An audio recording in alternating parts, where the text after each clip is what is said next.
qabaatee isaaniif dhaadadhu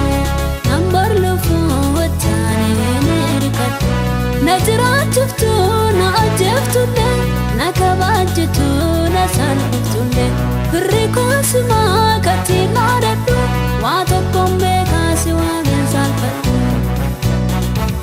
waa tokkoon beeku si waameen salphadhu waa tokkoon beeku si waameen salphadhu waa tokkoon beeku si waameen salphadhu gooftaa kiyyaa.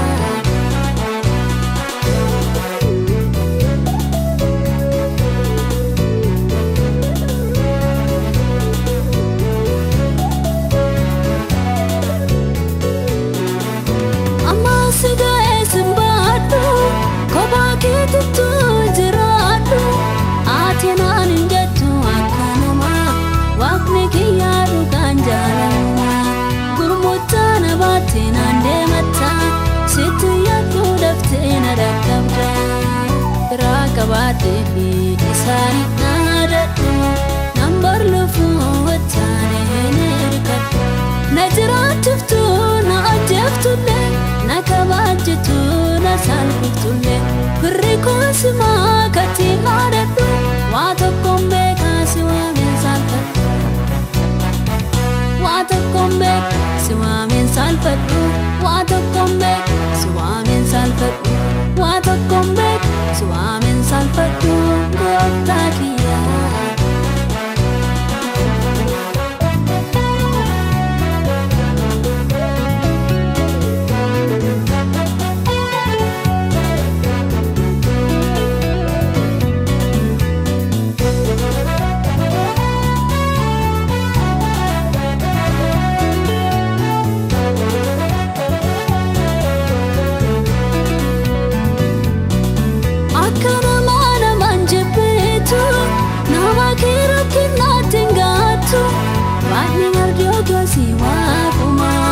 Wanti kee himanii waaduma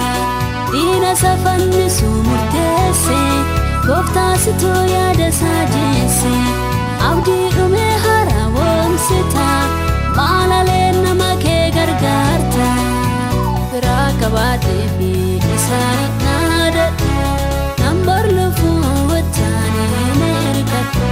na jiraachiftu na ajjeeftullee na kabajjitu na salphiftulle firri koosimaa kattiin dhaadadhu waa tokkoon beekaa si waameen salphadhu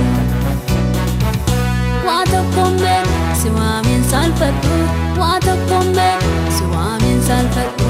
waa tokkoon beeku si waameen salphadhu gooftaa kiyyaa.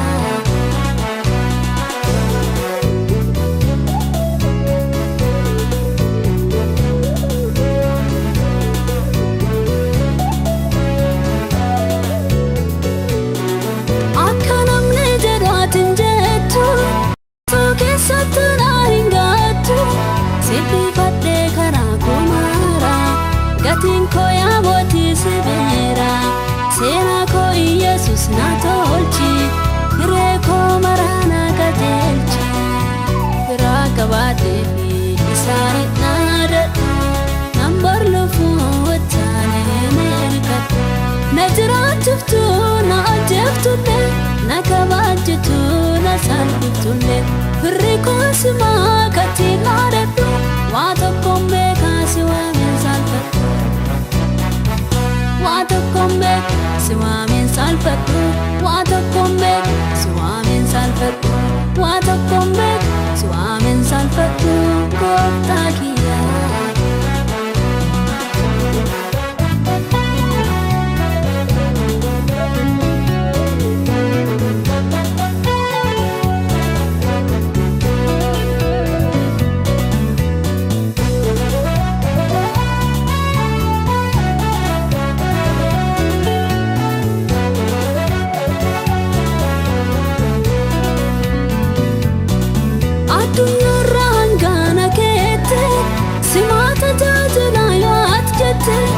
Yabooki yamara siddise obsana guddisi Yesuuse waada baay'ee anaa galteetta hanga anaa guutuuf san hunda mataa koo si jala salphise deebii sirraa eeggadha. kabatefi isani nadatu nambar lufu watani nerkat najratuftu na ajeftulle na kabajtu na salftulle rikosma katina